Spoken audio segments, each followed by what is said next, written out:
Buen día. Bueno, el día de hoy vamos a hacer un tema muy importante, frecuente en el examen de admisión, un tema de biología llamado fotosíntesis, ¿ok?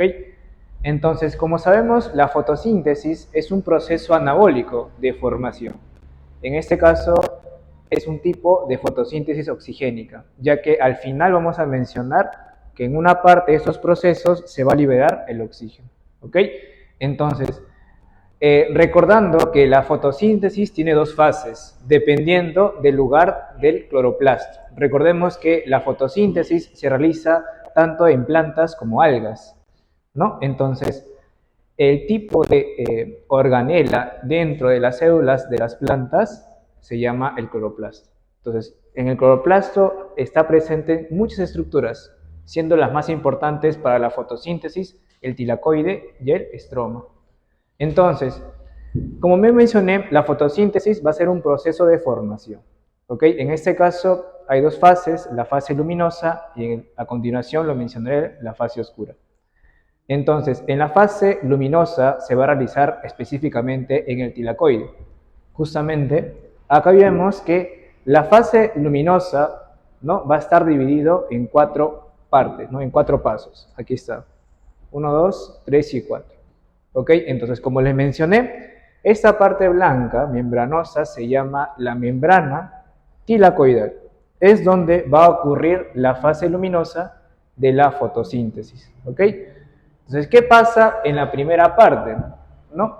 En este caso, la primera parte de la fase luminosa se llama fotoexcitación de los fotosistemas.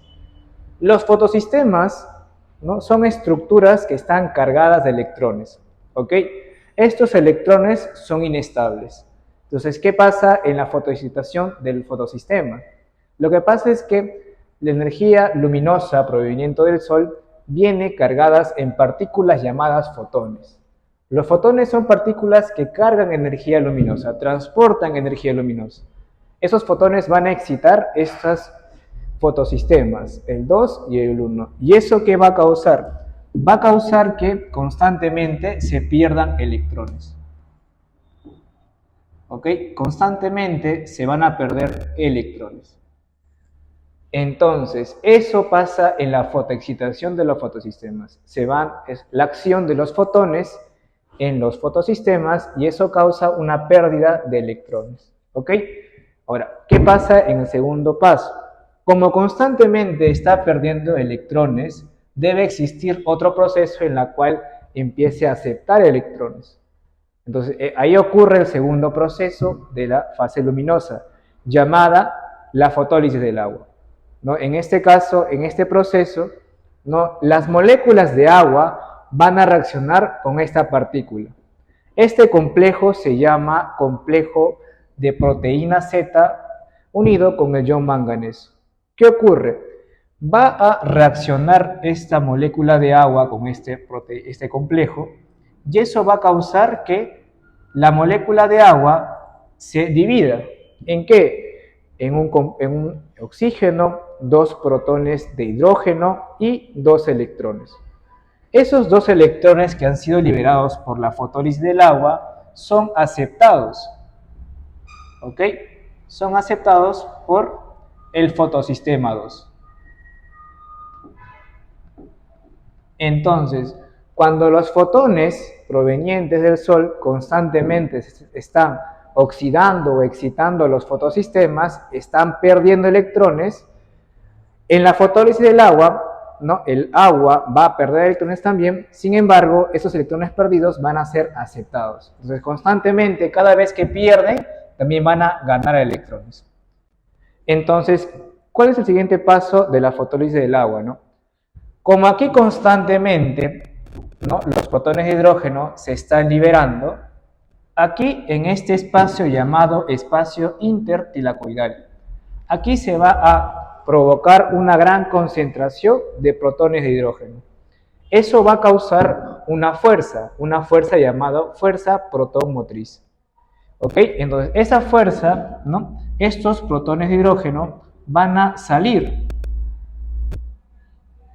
¿Ok? Salen por esta partícula llamada la TPase. ¿Ok?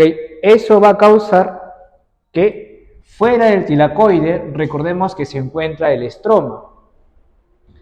Entonces, en el estroma hay partículas de ADP.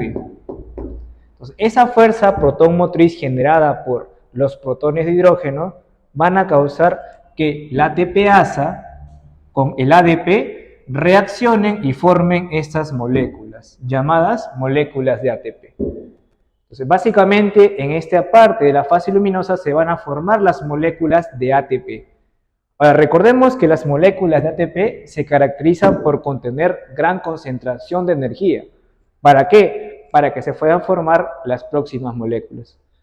Entonces, ese proceso en el cual se forma o se sintetiza moléculas de ATP a partir de la reacción del ATPasa con el ADP se llama fotofosforilación. ¿Ok? Y ahí constantemente, ¿no? Están formándose aquí la gradiente o gran concentración de protones de hidrógenos y se van a formar las moléculas de ATP. Y por último, para finalizar la fase luminosa, ¿no? Vamos con el cuarto paso. Aquí ocurre un proceso, ¿no? El llamado transporte de electrones. ¿Ok? ¿Qué pasa?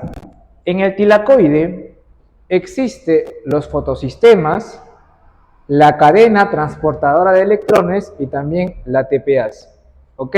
Entonces, en la cadena transportadora de electrones, ¿ok? Va a transportar electrones, ¿no? Que están siendo liberados por los fotosistemas, ¿no? Aquí, por ejemplo, tenemos que se va a trasladar estos electrones perdidos hacia aquí. Se sigue transportando y de esta forma llegando al fotosistema 1. Ahora, ¿por qué es importante que lleguen los electrones al fotosistema 1? Porque también están perdiendo electrones, ya que, ¿no? Los fotones también van a excitar al fotosistema 1. Entonces, aquí también van a perder electrones.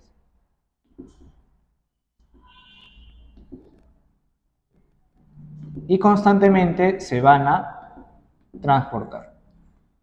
Entonces, así hay una ganancia y también pérdida constante de electrones a partir de la acción de los fotones.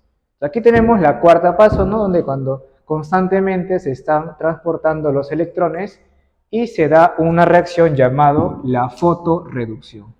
¿Qué ocurre en la fotoreducción? ¿No? En este caso, esta molécula que transporta electrones va a reaccionar con esta partícula, llamado el NADP reductasa. Al momento de reaccionar el NADP con el NADP reductasa, se va a formar esta estructura, el NADPH. Entonces, de esta forma, se puede mencionar que en la fase luminosa se va a producir ciertos elementos, ¿no? Tenemos, por ejemplo, que se produce el oxígeno, que luego va a ser liberado, ¿no? Por parte de la planta. También se va a hacer como producto, se va a tener como producto a las moléculas de ATP y también se va a tener como producto al NADPH. Y de esta forma se acaba la fase luminosa de la fotosíntesis. ¿Ok? ¿Sí? Bien. Pasando a la segunda parte de la fotosíntesis, tenemos a la fase oscura, ¿no? Aquí observamos el cloroplasto, que es una organela que se encuentra en las células vegetales. Entonces, ¿qué pasa, no? Tenemos que la fase oscura específicamente va a ocurrir en el estroma, que es el espacio dentro de un cloroplasto. Aquí va a ocurrir un ciclo llamado el ciclo de Calvin, donde va a haber un conjunto de reacciones para que finalmente se forme esta molécula orgánica. ¿Ok? Moléculas orgánicas. Entonces, ¿cómo empieza el ciclo de Calvin dentro del estroma, que forma parte de la fase oscura? Primero se empieza con esta estructura llamada la ribolosa bifosfato, ¿no? Que es una cadena de 5 carbonos unidos con 2 fósforos. ¿Ok? Se llama ribolosa bifosfato. ¿Qué ocurre? Que en las plantas va a ocurrir que existe una estructura llamada rubisco. Ese rubisco va a fijar el CO2 que se encuentra fuera en la atmósfera. Entonces, la ribolosa bifosfato reacciona con el CO2 proveniente del rubisco y se forma la hexosa bifosfato. No, como hace un momento mencionamos, la ribolosa es una cadena de 5 carbonos y en este caso la hexosa sería una cadena de 6 carbonos. Bi, recordemos que es de 2, por lo tanto va a estar unido a 2 fósforos. ¿Qué ocurre con esta hexosa bifosfato?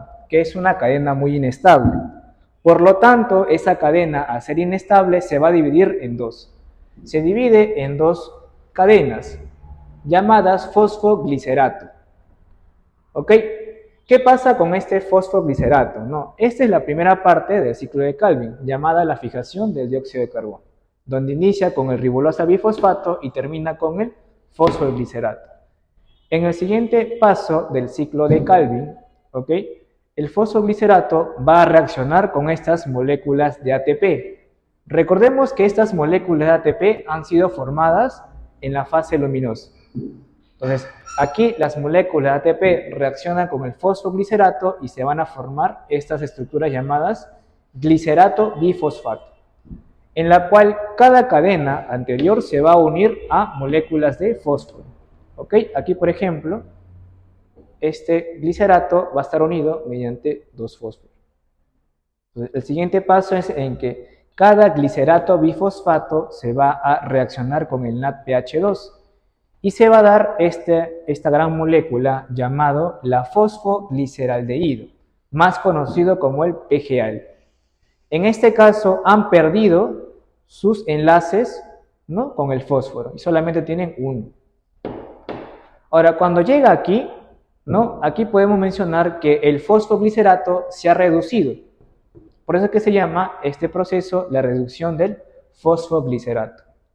¿Ok? Ahora, ¿qué más podemos mencionar aquí? Que al momento de llegar aquí en la reducción del fosfoglicerato a fosfogliceraldehído, aquí va a haber dos vías, la vía de la hexosa y la vía de la pentosa. Si el fosfogliceraldehído ocurre o pasa por la vía de la pentosa, se va a formar esto, la ribulosa monofosfato, que es muy importante porque de esa forma esta ribulosa monofosfato va a reaccionar con el ATP y se va a regenerar, ¿qué cosa? La ribulosa bifosfato. ¿Ok? Entonces aquí la diferencia radica en que la ribulosa monofosfato solamente está unido con un fósforo y la ribulosa bifosfato está unido con 2 fósforos. Eso ocurre cuando el fosfogliceraldehído viaja por la vía pentosa. Ahora, ¿qué ocurriría si viaja por la vía hexosa?